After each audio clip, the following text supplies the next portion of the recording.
नमस्ते। आज हम कक्षा 10वीं दूसरी इकाई में जो एक कविता पहली हो चुके हैं, बरस रही झलक, अब उसके आगे हम जा रहे हैं। तो उसके आगे का जो पाठ है दूसरा, दो लघु कथाएं, ये पूरक पठन के अंतर्गत आता है। पूरक पठन एक साहित्य की विधा, साहित्य का प्रकार होता है, जैसे गद्य, पद्य, पूरक पठन वगैरह। तो आज हम दो लघु कथाएं जो पूरक पठन के अंतर्गत यह पाठ है, इसमें दो छोटी छोटी लघु कथाएं हैं, उसमें से एक लघु कथा आज हम देखेंगे। तो यह वह लघु कथा है जिसका शीर्षक है कंगाल। आगे हम देखेंगे उसका अर्थ क्या है, कहानी के बारे में क्या है। यह जो स्क्रीन पर जो पूरा पन्ना है छोटा सा, एक छोटी सी कथा भी है, उसके बारे में हम जानकारी करेंगे, पढ़ने की कोशिश करेंगे। तो उसके बाद हम परिचय, लेखक के परिचय के बारे में नजर डालते हैं। तो परिचय के बारे में जानकारी दी है। लेखक है नरेंद्र छाबड़ा। तो नरेंद्र कौर छाबड़ा वे बहुत ही प्रसिद्ध विख्यात कथाकार है, जानी मानी, इस शब्द का अर्थ है विख्यात या प्रसिद्ध। कहानियों के साथ साथ उन्होंने बहुत सी छोटी छोटी कथा लिखी है, जिसके लिए शब्द यहां आया है लघु कथा। उनकी लघु कथाएं अलग अलग तरह की पत्र पत्रिकाओं में नियमित रूप से स्थान पाती रहती है। मतलब एक विशेष महत्व, वो जो लेख लिखते हैं उनका एक विशेष महत्व पत्र पत्रिकाओं में रहता है। तो कुछ प्रमुख कृतियां उनकी है। मेरी चुनिंदा लघु कथाएं एक ही है, तो जितना भी उन्होंने साहित्य लिखा है उनमें से मेरी चुनिंदा लघु कथाएं यह सबसे प्रसिद्ध और विख्यात उनका संग्रह है, कथा का संग्रह। उसके बाद हम इस लघु कथा के बारे में देखते हैं। गद्य संबंधी परिचय वह आया है। तो यहाँ दो लघु कथा है। तो आज के पीरियड में, आज की तासिका में हम पहली लघु कथा देखने वाले हैं।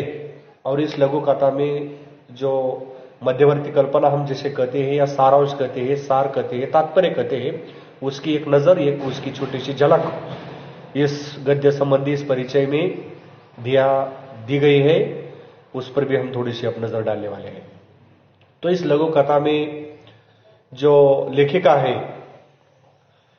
तो उन्होंने यह दिखाया है, दर्शाया है, मतलब दिखाया है कि हम जब बड़ी दुकानें होते हैं, मॉल, यह बहुत बड़ी दुकान होती है, मॉल, बड़े बड़े उद्योगपतियों की वह मॉल रहते हैं, जहां सारा सामान एक ही जगह, सारा सामान हमें जीवन जीते समय जो भी चीजें हमें आवश्यक है वह सारी चीजें एक ही जगह मिलती है। और बहुत बड़ी मंजिल इस मॉल की होती है। होटलों में जाते हैं तो कोई मोल भाव नहीं करते, कोई भाव नहीं करते, चुपचाप पैसे निकाल कर देते हैं, सामान ले चले आते हैं। इसके उल्टा जब हम रेहड़ी वालों जो होते हैं, फेरी वाले, मतलब यह जो गरीब गरीब व्यक्ति होते हैं, किसी ठेले पर बेचने का काम करते हैं, या जोर जोर से पुकार कर गली गली घूमकर वो बेचने वाले जो होते हैं उसे रेहड़ी वाले कहते हैं, फेरी वालों कहते हैं। उनसे जब हम सामान खरीदते हैं तो मोल भाव करते हैं। हमें इस सोच से बचना चाहिए। तो कवि आपको लेकर इस कवि लेखिका इस कथा के माध्यम से आपको संदेश देना चाहती है, जो गरीब लोग हैं उससे मोल भाव नहीं करना चाहती है, क्योंकि वे ज्यादा कीमत आपको बताते ही नहीं। जो जितना कीमत बताए उतनी कीमत हमें चुकानी चाहिए, क्योंकि उस पर उसकी कमाए हुए पैसे पर उनके घर की रोजी रोटी चलती है, बाल बच्चों का उदर निर्वाह होता है। वे बहुत गरीब होते हैं, इसलिए उससे ज्यादा झिकझिक पैसे के बारे में नहीं करना चाहिए। यही सीख, यही संदेश लेखिका इस कथा के माध्यम से देती है। तो दूसरा कथा में क्या कहा है तो हम अगली वीडियो देखेंगे, वह अब देखने की कोई जरूरत नहीं है। तो यह 4 भाग छोटे छोटे मैंने किए हैं इस छोटी सी कथा के। तो पहला भाग हम देखते हैं। तो हर एक भाग को एक पॉइंट बनाया है, आप वही में लिख सकते हैं। तो पहला जो मुद्दा है, इस जो 4 पंक्ति है, उस 4 पंक्ति पर मैंने एक मुद्दा बनाया है। उस मुद्दे का नाम है गर्मी की विशेषता। गर्मी की विशेषता आप वही में लिख सकते हैं, गर्मी की विशेषता। तो इस कथा का शीर्षक है कंगाल। कंगाल इस शब्द का अर्थ है निर्धन या गरीब या दरिद्री, कंगाल। तो शीर्षक आपके समझ में आया। तो हम इस छोटे से जो छोटा भाग मैंने लिया है उसकी पढ़ाई हम करेंगे, उसे समझ कर लेने की कोशिश करेंगे। तो इस 4 पंक्तियों का पहला मुद्दा मैंने बनाया है, मैंने आपको बताया हुआ है, आप वो वही में लिख सकते हैं। तो पहले इस 4 पंक्तियों पर जो मुद्दा है उस मुद्दे का नाम है गर्मी की विशेषता। गर्मी की विशेषता। तो देखिए गर्मी की विशेषता के अंतर्गत कौन कौन सी बातें आती है लेखक ने जो बताए हैं। तो लेखिका कहती है इस वर्ष बड़ी भीषण गर्मी पड़ रही थी। तो हमें मालूम है कि गर्मी के दिनों में बहुत से लोग पर्वतों पर, जिसे हम हिल स्टेशन कहते हैं अंग्रेजी में, पर्वतों पर घूमने के लिए जाते हैं, क्योंकि वहां का जो वातावरण होता है वहां बहुत ठंडा होता है। हमें मालूम है महाराष्ट्र में कुछ ऐसे पॉइंट है, लोकेशन है या स्थान है कि गर्मी के दिनों में सब लोग वहां टहलने के लिए, आराम करने के लिए, या इस भाग दौड़ में जो अशांति हमारे मन में मिलती है तो शांति पाने के लिए, सुकून पाने के लिए, सुख पाने के लिए या मौज मस्ती करने के लिए हम हिल स्टेशनों पर जाते हैं, पहाड़ों पर जाते हैं। इसी का यही एक संदर्भ आया है कि लेखिका भी क्या कहा गई है कि उस पहाड़ पर गई है घूमने के लिए। तो महाराष्ट्र में महाबलेश्वर है, चिखलदरा है, इस प्रकार अनेक ऐसे स्थळ है जहां थंड, मराठीमध्ये आपण थंड हवेचे ठिकाणे अशा प्रकारे म्हणतो। तो इसमें लेखिका जो है, लेखक कभी कभी प्रवेश में देखो कि परिचय जो है, परिचय में लेखक शब्द आया है, कहीं लेखिका शब्द आया है। तो इसका किताब में लेखक शब्द है, लेखक, लेखिका नहीं है। नरेंद्र कौर छाबड़ा यह लेखक है। तो हम देखते हैं लेखक क्या कहना चाहते हैं। गर्मी के दिनों में बड़ी भीषण गर्मी पड़ रही थी। भीषण शब्द का अर्थ होता है भयानक। भीषण शब्द का अर्थ क्या होता है? भयानक। गर्मी में हमें मालूम होता है बहुत गर्मी होती है, राहत नहीं मिलती, शांति नहीं मिलती, सुकून नहीं मिलता, चैन नहीं मिलता, हम बोर हो जाते हैं, अस्वस्थ होते हैं, परेशान होते हैं गर्मी के कारण, क्योंकि बिजली भी चली जाती है, पंखा भी नहीं रहता चलता। इस तरह हमारी स्थिति पूरी तरह बेहाल होती है। तो इससे राहत पाने के लिए, इससे मुक्ति पाने के लिए, इससे छुटकारा पाने के लिए हम कहाँ जाते हैं? हिल स्टेशनों पर जाते हैं, पर्वतों पर जाते हैं, जहाँ ठंडी हवा चलती है, ठंडी हवा चलती है और वहाँ हमें थोड़ा सा सुकून मिलता है। ये जगह वह हम चलते हैं। तो पहले इसमें मुद्दे का जो नाम है गर्मी की विशेषता। तो गर्मी की विशेषता के अंतर्गत कि चाहे परीक्षा में कृति भी आ सकती है कि गर्मी की विशेषताएं। तो 4 प्रकार के उत्तर हमें देने हैं। उसमें से एक उत्तर हमें यहां मिल गया है कि भीषण गर्मी या भीषणता या भयानकता। इस प्रकार एक कृति का उत्तर आप लिख सकते हैं कि गर्मी की विशेषता। तो आगे वह लेखक कहते हैं, दिन तो अंगारे से तपे ही रहते थे, रातों में भी लू और उमस से चैन नहीं मिलता था। अगली पंक्ति में लेखक कहना चाहते हैं, जो दिन होते थे अंगारे से तपे रहते थे। अंगारे, यह एक शब्द आया है। अंगारे इस शब्द का अर्थ निखारा, पीटती हुई लकड़ी, जलती हुई लकड़ी, उसे अंगारे कहते हैं। मराठीमध्ये आपण त्याला निखारा म्हणतो, जळता निखारा। तो दिन अंगारे से तपे रहते थे। तो यह एक कृति में यह एक दूसरा उत्तर हमें मिल जाता है कि अंगारेसी तपन, यह एक कृति का उत्तर हो सकता है कि गर्मी की विशेषता। पहला उत्तर मिल गया है भीषणता, और दूसरा उत्तर हम लिख सकते हैं कि अंगारे से तपन या अंगारे से तपी, इस प्रकार की गर्मी होती है। रातों में भी लू और उमस से चैन नहीं मिलता था। देखो यहाँ दो कठिन शब्द आए हैं, लू और उमस। उमस, चैन, यह एक शब्द है। तो चैन का अर्थ होता है सुख, सुख। और लू, लू इस शब्द का अर्थ है गर्म हवा का झोका, गर्म हवे की लहर।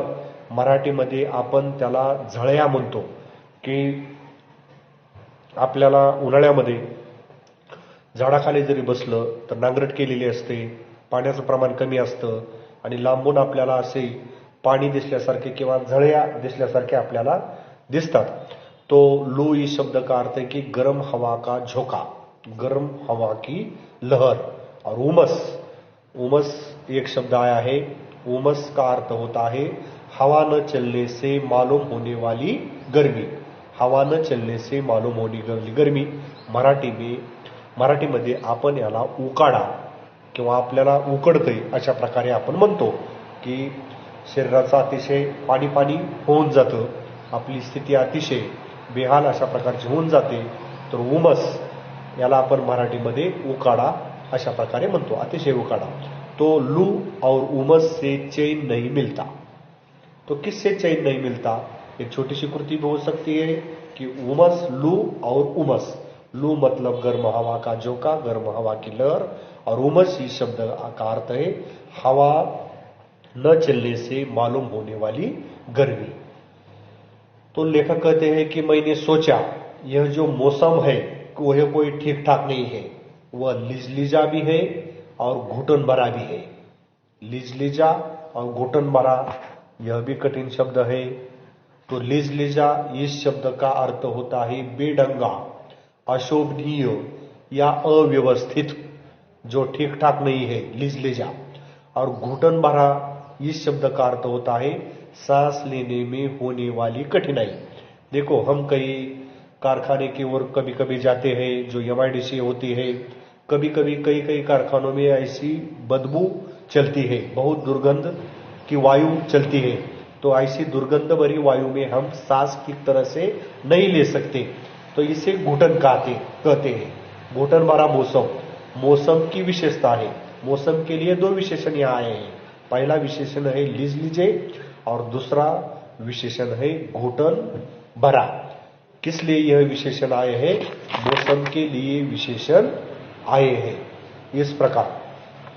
तो आगे कहा है कि लिजलिजे और घुटन भरे मौसम से राहत पाने के लिए कुछ दिन पहाड़ों पर बिताए। राहत यह एक शब्द है।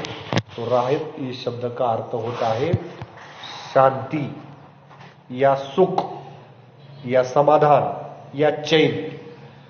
तो लेखक ने सोचा कि इस साल बहुत गर्मी है। कितनी गर्मी है? भीषण गर्मी है। किस प्रकार की हालत है दिन की? अंगारे से तपन है, ऐसा लगता है कि जहां आग ही लगी है।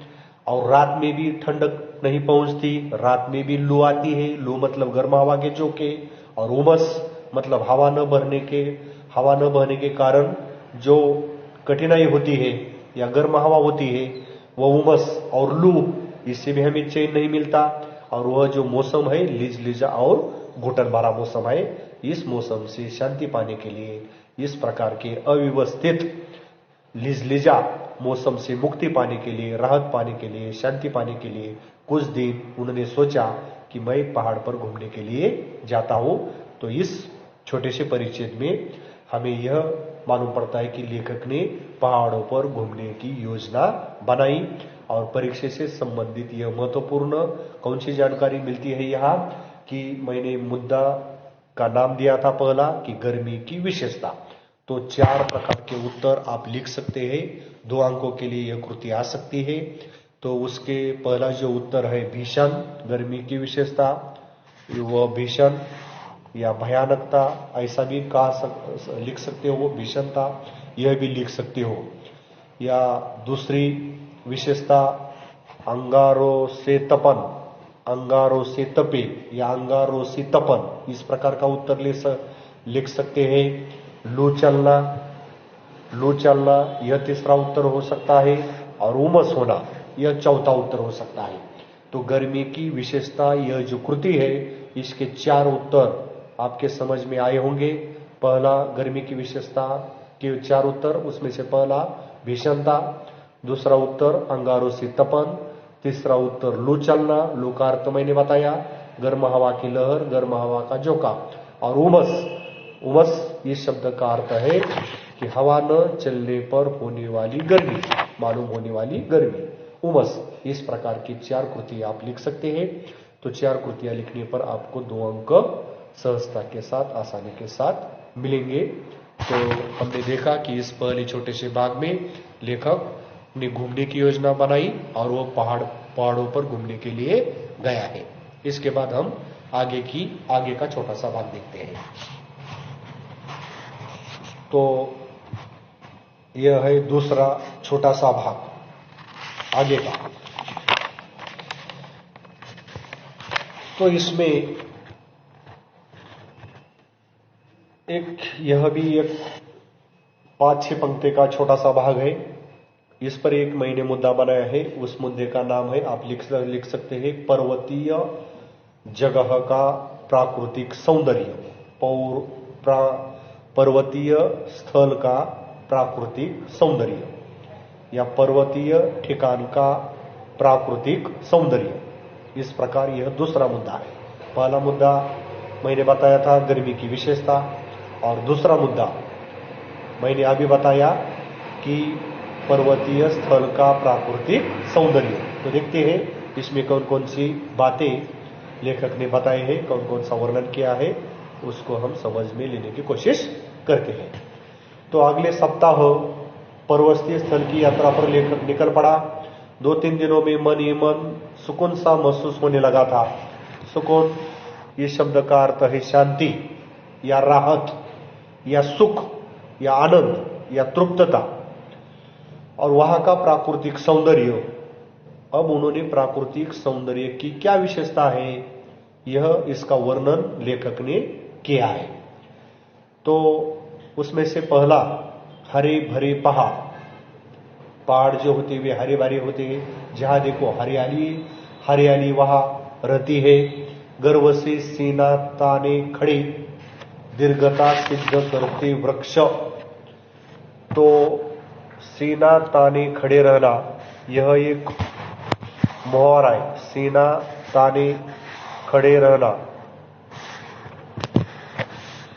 तो इसका अर्थ है निडर होकर खड़े रहना। इसका अर्थ निडर होकर खड़े रहना मुहावरा है।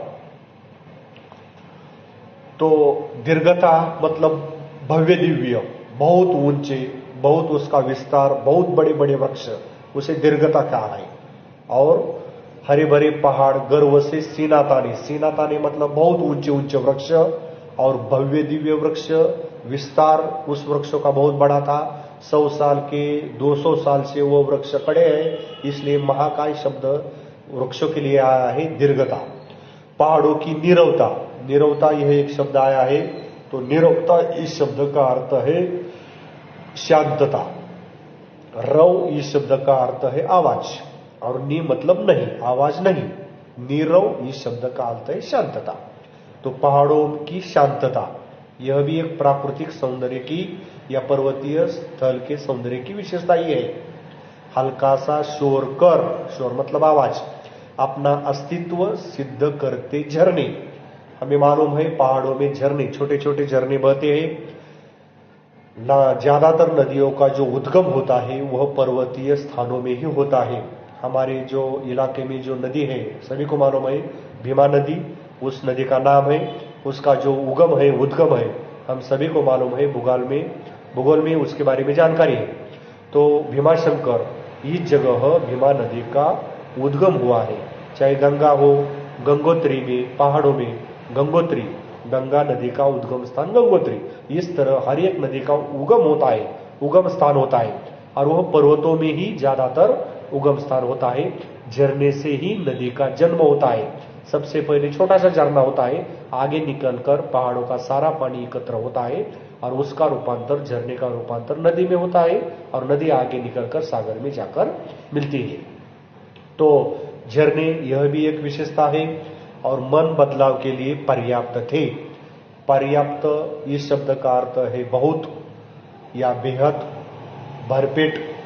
मन बदलाव इस शब्द का अर्थ है मन बहलाव, और मन बहलाव इस शब्द का अर्थ है मनोरंजन। तो दूसरे यह जो मुद्दा है, मैंने उस मुद्दे का नाम दिया था पर्वतीय स्थल का प्राकृतिक सौंदर्य। परीक्षा में यह कृति भी आ सकती है। इसके हमें कम से कम 4 उत्तर लिखने पड़ते हैं, उसके लिए 2 अंक मिलते हैं। तो पहला उत्तर कौन सा होता है? प्राकृतिक सौंदर्य का वर्णन, हरे भरे पहाड़। हरे भरे पहाड़, यह जो है वह क्या है? हरे भरे पहाड़, यह पहला उत्तर है। दूसरा उत्तर बड़े वृक्ष किंवा सीना ताने खड़े या दीर्घता सिद्ध करते हुए वृक्ष, या गर्व से सीना ताने खड़े वृक्ष या दीर्घता सिद्ध करते वृक्ष, यह दूसरी विशेषता है। पहाड़ों की नीरवता, यह तीसरी विशेषता है। मतलब पहाड़ों में किसी प्रकार का शोर नहीं होता, बहुत ही शांतता होती है। और चौथी जो विशेषता है झरने। तो पर्वतीय स्थल का जो प्राकृतिक सौंदर्य है, इसमें 4 विशेषता हो चुकी है। पहली विशेषता हरे भरे पहाड़, दूसरी विशेषता सीना ताने खड़े वृक्ष, तीसरी विशेषता पहाड़ों की नीरवता या शांतता, और चौथी विशेषता की झरने। तो इस प्रकार उत्तर आप परीक्षा में, यदि इस प्रकार की कृति आई तो आप उत्तर उस प्रकार का लिख सकते हैं। दूसरा भी भाग छोटा सा हो चुका है। अब हम एक तीसरा छोटा सा भाग है वह देखेंगे। तो तीसरा जो भाग है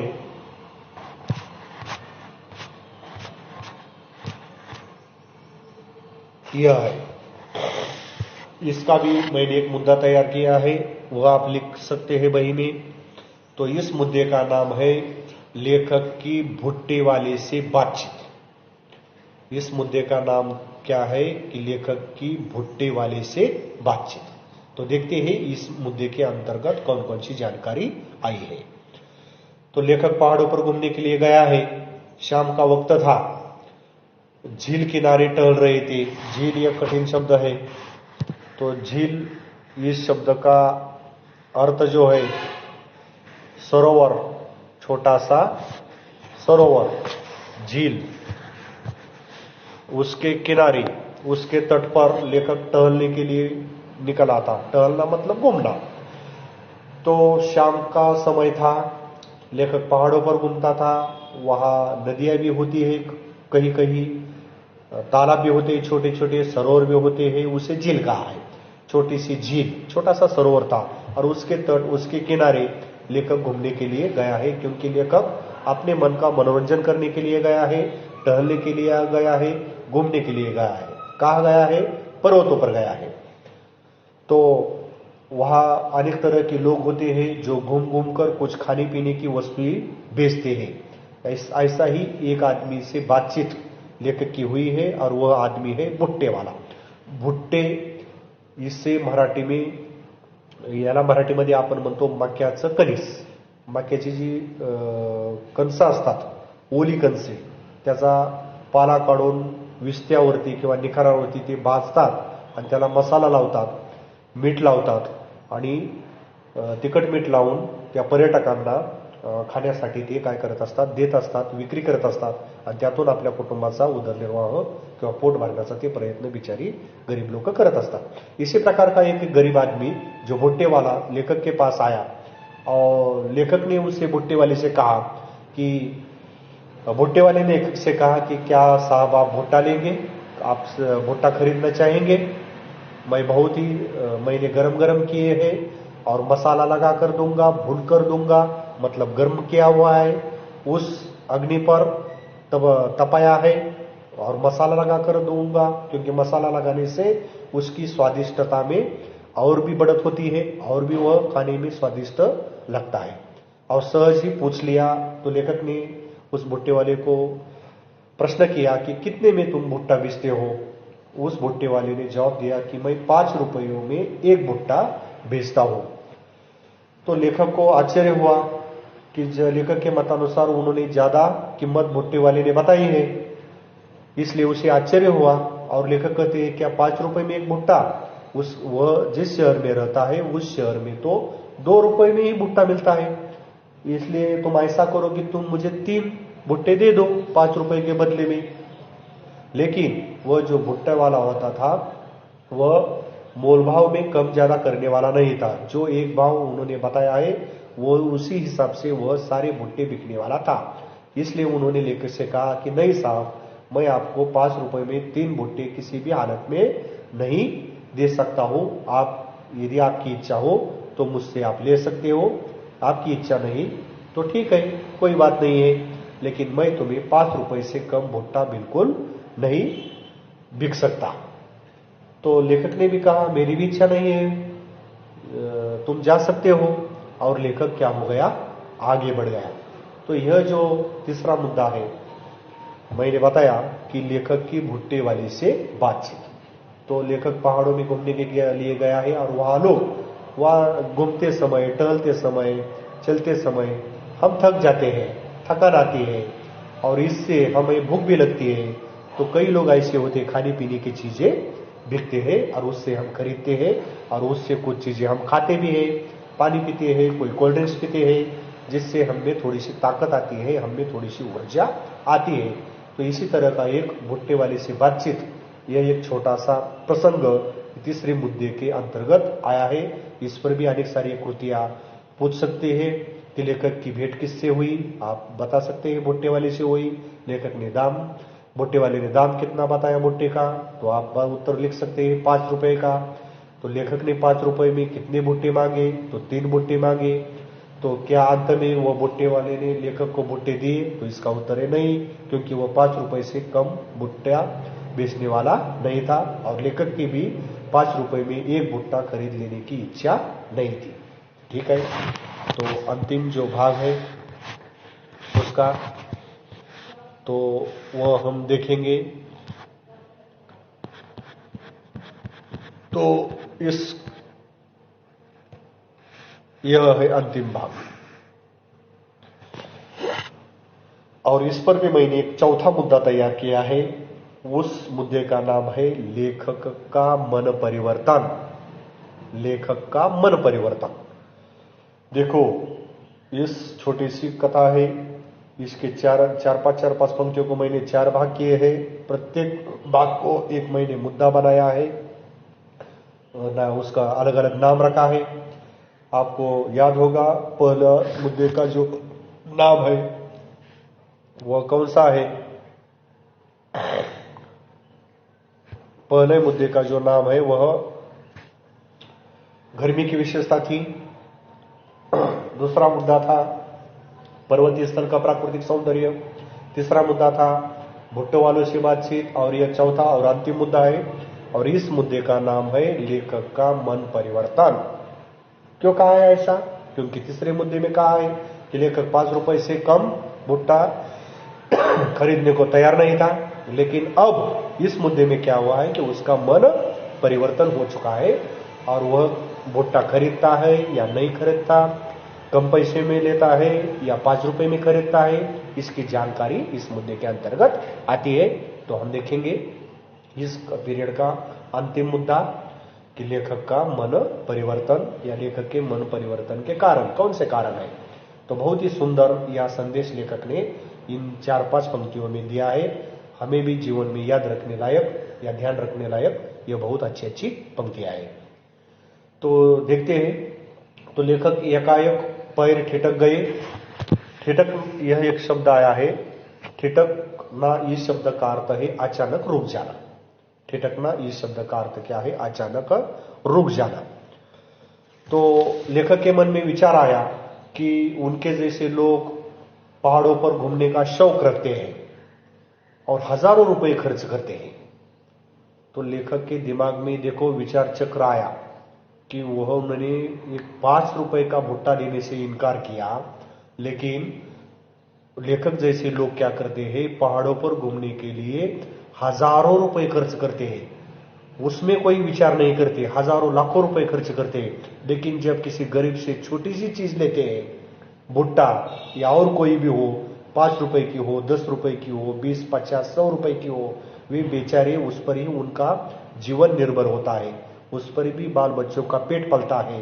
तो लेखक के मन में परिवर्तन होने लगा, विचार चक्र घूमने लगे और पहला विचार उन्होंने किया कि हम पहाड़ों में घूमते हैं, पहाड़ों पर घूमने के लिए हम क्या करते हैं? हजारों रुपए खर्च करते हैं, विचार किए बिना हजारों रुपए खर्च करते हैं। आगे बताया है अच्छे होटलों में भी वे रुकते हैं। होटल मतलब जिसे हम लॉज कहते हैं, मुकाम की वहां व्यवस्था होती है, स्नान की व्यवस्था होती है, सोने की व्यवस्था होती है। वहां भी एक एक कमरे को 2-2 हजार, 5-5 हजार, 10-10 हजार रुपए तक किराया एक रात का या एक दिन का होता है। उतने पैसे देने पर भी हम संकोच नहीं करते, हिचकिचाते नहीं, किसी प्रकार का विचार नहीं करते। लेकिन छोटी सी चीज खरीदने पर हम विचार करते हैं। तो लेखक के मन में इस प्रकार के विचार आए कि ये मैंने जो भुट्टे वाले से भुट्टा लेना था वह नहीं लिया, यह मेरी गलती हो गई। इस प्रकार लेखक को अब पछतावा होने लगा है। जो बड़ी दुकानों में बिना दाम पूछे खर्च करते हैं, यह एक तीसरा विचार लेखक के मन में आया। मॉल में जाते हैं, 5-5, 10-10 हजार की वे शॉपिंग करते हैं, कपड़े खरीदते हैं या कोई जूते खरीदते हैं, जो भी चीज आवश्यकता की हो या न आवश्यकता की हो, फिर भी शॉपिंग करते समय लोग बिना दाम पूछे बड़े बड़े मॉल में चाहे किसी 5,000 की वस्तु हो तो वह तुम ऐसा भी नहीं कहते कि उसमें से 100 रुपए कम कर दो। जितना उस पर जितनी कीमत उस वस्तु पर लिखी है उतनी ही कीमत तुम बिना दाम पूछे क्या करते हो? खरीद लेते हो और गरीब से 2 रुपए के लिए झिकझिक करते हो। झिकझिक इस शब्द का अर्थ होता है संकोच करना। संकोच करना, झिकझिक करना, संकोच करते हैं, उदारता के साथ वर्तन उसके साथ नहीं रखते। और लेखक के मन में विचार आया कि हम कितने कंगाल हैं। तो इस कथा का शीर्षक ही है कंगाल। तो लेखक के मतानुसार कंगाल कौन है? वो भुट्टे वाला कंगाल नहीं है बेचारा। लेखक ने यह महसूस किया, यह अनुभव किया, कंगाल तो मैं ही हूं, क्योंकि हजारों 10 हजारों रुपए मैं खर्च करता हूं, कहा भी बड़े बड़े होटलों में रखता हूं, पहाड़ों पर 1000 रुपए खर्च करता हूं, लेकिन 2 रुपए की चीज 5 रुपए की चीज खरीदते समय मैं संकोच करता हूं, झिकझिक करता हूं या कीमत कम करने की कोशिश करता हूं। यह कंगाल का लक्षण है, यह कंगाल का उदाहरण है। तो लेखक खुद को ही क्या समझता है? कंगाल समझता है। तो इस कथा का शीर्षक ही है कंगाल। तो कंगाल किसे समझा है? लेखक ने खुद को कंगाल समझा है। उल्टे कदम लौटा, इस शब्द का अर्थ यह होता है कि वह वापस आ गया, जैसे गया वैसे वापस आ गया। यह शब्द आया है उल्टे कदम लौटा। और 20 रुपए में 4 भुट्टे खरीद लिए लेखक ने, क्योंकि भुट्टे वाले ने कितनी कीमत बताई थी आपको मालूम थी। 5 रुपए का एक भुट्टा, 1 रुपए भी वह बेचारा कम करने वाला नहीं था, क्योंकि उन्हें भी शायद कदाचित 4 रुपयों का एक भुट्टा उन्होंने भी लिया होगा। तो हर भुट्टे के पीछे वो 1-1 रुपया का फायदा करता होगा, इसलिए उन्होंने शायद पैसे कम नहीं किए। तो लेखक को जो मन परिवर्तन हुआ, मन परिवर्तन होने के बाद वह सीधा वापस आया और जिस भुट्टे वाले ने लेखक को भुट्टा खरीदने के लिए पूछा था, उससे लेखक ने 4 भुट्टे खरीदे और भुट्टे वाले ने भी दाम बताया था कि एक भुट्टे के लिए 5 रुपए। इस प्रकार 5 भुट्टे के 20 रुपए लेखक ने उसे दे दिए और उस भुट्टे वाले से भुट्टे खरीदने पर लेखक अपनी राह आगे चल गया जहां उसे घूमने के लिए जाना था। और वह भुट्टे खरीदने पर ही लेखक अब सुकून अनुभव कर रहा था, शांति अनुभव कर रहा था, समाधान अनुभव कर रहा था, आनंद अनुभव कर रहा था। इस प्रकार तो चौथा मुद्दा भी हमारा समाप्त हो चुका है। इस मुद्दे का नाम था लेखक का मन परिवर्तन। कृति भी आ सकती है परीक्षा के लिए, लेखक के मन परिवर्तन के कारण। तो 4 उत्तर हम इसमें लिख सकते हैं कि कौन कौन से विचार आने पर लेखक का मन का क्या हो गया, परिवर्तन हो गया। तो पहला उत्तर है कि लेखक पहाड़ों पर क्या करते हैं, हजारों का खर्च करते हैं। लेखक पहाड़ों पर घूमने के लिए हजारों को खर्च करते हैं। तो लेखक ऐसा करने की आवश्यकता नहीं है, पहाड़ों पर घूमने के लिए हजारों रुपए खर्च करना, यह पहला उत्तर हो सकता है। कौन सा, लेखक के मन परिवर्तन के कारण। दूसरा उत्तर है अच्छे होटलों में रुकना, यह एक उत्तर होता है, लेखक का मन परिवर्तन हुआ इस कारण से भी। तीसरा उत्तर है बड़ी दुकानों में बिना दाम पूछे खर्च करना, इस विचार से भी लेखक का मन परिवर्तन हो गया। और चौथा और अंतिम उत्तर ऐसा है कि गरीब से 2 रुपए के लिए खरीदी करते समय झिकझिक करना। तो इस 4 विचार लेखक के मन में आए और इस विचार के कारण ही लेखक का मन क्या हो गया, परिवर्तित हो गया है। तो इस प्रकार यह लघु कथा का जो पहला भाग है वह समाप्त हो चुका है और इसमें 4 मुद्दे हो चुके हैं इसमें।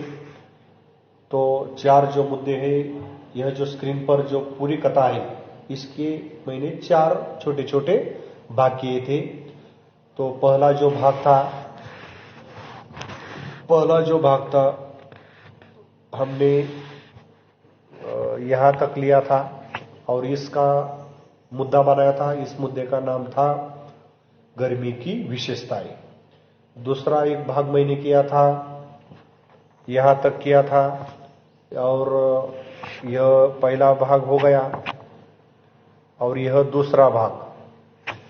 तो दूसरे मुद्दे की विशेषता थी कि पर्वतीय स्थल का प्राकृतिक सौंदर्य, कि हरे भरे पहाड़ थे, बड़े बड़े वृक्ष थे, झरने थे और पहाड़ों की शांतता। इस प्रकार के उत्तर आप लिख सकते हैं। तीसरा भाग यहां तक किया था। तीसरे भाग का मुद्दे का नाम भुट्टे वाले से बातचीत। 5 रुपए में भुट्टा बिकता था, 1 रुपए भी कम नहीं करता था, लेकिन लेखक ने भुट्टा खरीदने से उस समय इनकार कर दिया। और अंतिम जो भाग है बचा हुआ वह चौथा था और उस चौथे भाग का एक मुद्दा बनाया था और उसका नाम मैंने दिया था लेखक का मन परिवर्तन या लेखक के मन परिवर्तन के कारण। कि कौन कौन से, उसमें 4 उत्तर है। पहला उत्तर था पहाड़ों पर हजारों रुपए खर्च करना। दूसरा उत्तर था बड़ी बड़ी होटल में रुकना। तीसरा उत्तर था बड़े बड़े दुकानों में बिना दाम पूछे खर्च करना। और चौथा उत्तर था गरीबों से खरीदते समय 2 रुपए के लिए झिकझिक करना। तो कौन सी भी कृति आई तो आप लिख सकते हैं। और सब यह जो भाग है यह हो चुका है, पहला भाग। इस पर भी मैंने एक ऑनलाइन कसौटी या ऑनलाइन टेस्ट मैंने तैयार की है। वह वीडियो आप समझ कर लेने के बाद मैं आपको भेजने वाला हूं। और आगे की वीडियो में इस 2 लघु कथाएं में से एक कथा अब हो चुकी है जिसका नाम था कंगाल, और दूसरी कथा हम दूसरे वीडियो में देखने वाले हैं। उस दूसरी कथा का जो नाम है उसका नाम है सही उत्तर। तो उसमें भी 1, 2, 3 मुद्दे हो जाएंगे और इस तरह एक एक मुद्दे को लेकर यह कथा या यह पाठ हम समझने की कोशिश करेंगे। और वह पढ़ते समय भी परीक्षा से संबंधित जो कोई महत्वपूर्ण प्रश्न होते हैं उसकी भी हम उस पर भी मैंने चर्चा की है। इसके अलावा परीक्षा में दूसरा कोई उत्तर आता नहीं, इसलिए यह वीडियो आप बारीकी से, सूक्ष्मता से, ध्यानपूर्वक देख सकते हो और सुन सकते हो। तो अगले वीडियो में हम अगली कथा, छोटी सी कथा लेंगे। धन्यवाद।